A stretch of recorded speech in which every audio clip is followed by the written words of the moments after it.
सामाजिक माध्यम पे जो है वो आग लग चुकी है। फेक फील्डिंग के बारे में जो डिस्कशन हो रही है कल की, 5 रन वाली फेक फील्डिंग है वो, तो वीरू, लोग पब्लिक आपकी राय जानना चाहती है कि कल विराट कोहली ने जो फेक फील्डिंग वाला किया और नरुल ने जो बात करी है प्रेस कॉन्फ्रेंस में उनके विकेट कीपर ने। नहीं, अगर वो उसी समय कंप्लेन करते या जब उन्होंने किया और जाकर अंपायर को बोलते इन्होंने ऐसा किया है। आई थिंक शांटो और लिटन दास उस वक्त स्ट्राइक पे थे, राइट? शांटो और लिटन दास जो भी थे स्ट्राइक, हाँ। मैं कह रहा हूँ कि उसी समय अगर वो अंपायर को बोलते तो उसी समय डिसीजन, क्योंकि उन्होंने देखा ही नहीं। अब पछताए होत क्या जब चिड़िया चुग गई खेत। सही बात है।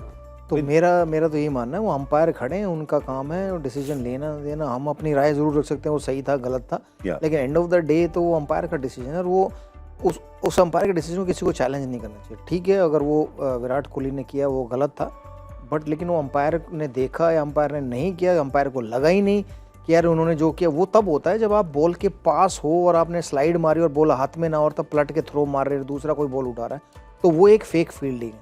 ये तो डीप पॉइंट पे थे शायद या स्क्वायर लेग पे, उन्होंने बॉल फेंकी और वो बीच में खड़े थे तो उन्होंने ऐसे दिखाया कि मेरे पास बॉल आई, मैं थ्रो मार रहा हूँ। तो वो उसमें के हाथ में उनके बॉल ही नहीं थी। तो सब में आई थिंक मेन तो अंपायर का रोल ही बहुत इंपॉर्टेंट हो जाता है। रूल भी उस तरह से ही है, मेरे पता है आप रूल पढ़ने वाले हो।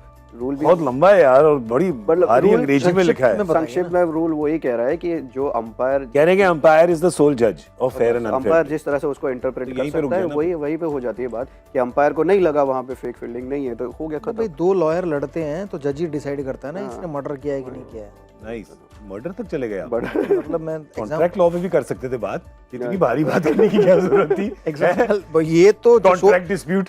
मुझे एक बात बताओ, अगर सोशल माध्यम पे इतना बम फटा है तो मर्डर ही है ना। सही बात है। तो वो कह रहा हूँ मैं, तो अंपायर को लेना चाहिए। बट आई थिंक आईसीसी को एक और रूल बना देना चाहिए कि कोई भी प्लेयर कोई भी कुछ अंपायर को कोई चैलेंज नहीं कर सकता, करेगा तो एक मैच बैन हो जाएगा।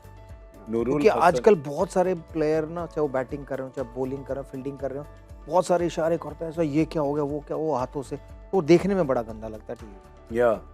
तो अगर अंपायर को लगे कि इन्होंने अंपायर की तरफ कुछ ऐसा चैलेंज किया है, अंपायर के लिए कुछ वो नो बॉल करवाना चाह रहे हैं या वो फेक फील्डिंग का इशारा करवाना चाह रहे हैं, तो अंपायर को इमीडिएटली जाके उसको बोलना चाहिए आप एक मैच बैन है। या सीधा ही रेड कार्ड दिखा दो जी, फुटबॉल वाले रेड कार्ड निकाल दो। अगर आपको कुछ प्रॉब्लम है कुछ डिसीजन से, अगर गलती करी भी है तो आपके पास अंपायर्स रिपोर्ट है। अब उसके मैच के बाद उसमें जो लिखना है, जो मार्क्स देने हैं या जो भी कमेंट्स करने हैं वो करें। और स्पेशली और ये ब्रीफ भी किया जाता है, सारे कप्तान कोचेस सब प्लेयर्स को भी ब्रीफ किया जाता है कि आप अंपायर्स के डिसीजन के खिलाफ कभी भी पब्लिक में बात नहीं कर सकते। अगर आपने पब्लिकली उसका डिस्प्यूट उठाया that means ICC code of conduct का ऑफेंस है। तब तो जो अभी आई थिंक नरुल हुसैन ने जो काम किया है कि अंपायर ने जो डिसीजन नहीं लिया उसका, तो मेरे ख्याल से और कुछ ने जो विराट कोहली ने करना था वो तो कर दिया, वो तो that's a different story all together. But यहाँ पे जो उन्होंने किया है उस पे उनके ऊपर पे सबसे पहले तो कोड ऑफ कंडक्ट होना चाहिए।